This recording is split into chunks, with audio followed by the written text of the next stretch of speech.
ওম শ্রী গণেশায় নম। ওম নমঃ শিবায়। তো বন্ধুরা, আমি আমার এই ভিডিওতে 27তম নক্ষত্র রেবতী নক্ষত্রের সম্পর্কে খুবই সংক্ষিপ্ত আলোচনা করতে চলেছি। তো আমরা সকলেই জানি এই নক্ষত্রের নিজস্ব আলো আছে, তাই আমাদের জন্মছকে এই নক্ষত্রাধিপতি যদি শুভগ্রহের শুভ অবস্থানে এবং শুভগ্রহের দৃষ্টিতে অবস্থান করে থাকে, তাহলে আমরা এই নক্ষত্র থেকে প্রচুর শুভ ফল পেয়ে থাকি।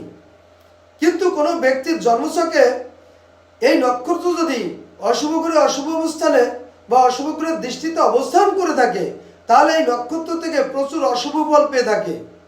তো আমি আমার এই ভিডিওতে খুবই সংক্ষিপ্ত আলোচনা করতে চলেছি যেসব জাত ব্যক্তি রেবতী নক্ষত্রে জন্ম, তারা এই নক্ষত্র থেকে কি শুভ অশুভ ফল পেয়ে থাকে সেই সম্পর্কে।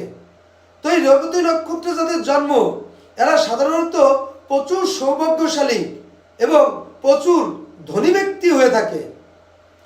এই রেবতী নক্ষত্রে যাদের জন্ম, এরা সাধারণত সম্পূর্ণ অঙ্গদেহী হয়ে থাকে এবং এরা খুব দেখতে সুন্দর, সুশ্রী এবং ফিটনেস ফিগার হয়ে থাকে। এরা সাধারণত প্রিয় দর্শনকারী হয়ে থাকে। এই রেবতী নক্ষত্রে যাদের জন্ম, এরা খুব মানী গুণী এবং ধার্মিক ব্যক্তি হয়ে থাকে।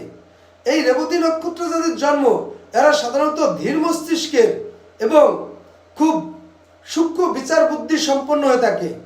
এই রেবতী নক্ষত্রে যাদের জন্ম, এরা সাধারণত রতিপ্রিয় যুক্ত হয়ে থাকে। এই রেবতী নক্ষত্রে যাদের জন্ম, এরা সাধারণত প্রচুর জ্ঞানী গুণী এবং এরা দীর্ঘায়ু যুক্ত এবং পূর্ণ ধনবান হয়ে থাকে। তো বন্ধুরা, এই ছিল রেবতী নক্ষত্রের সম্পর্কে সংক্ষিপ্ত আলোচনা। নমস্কার।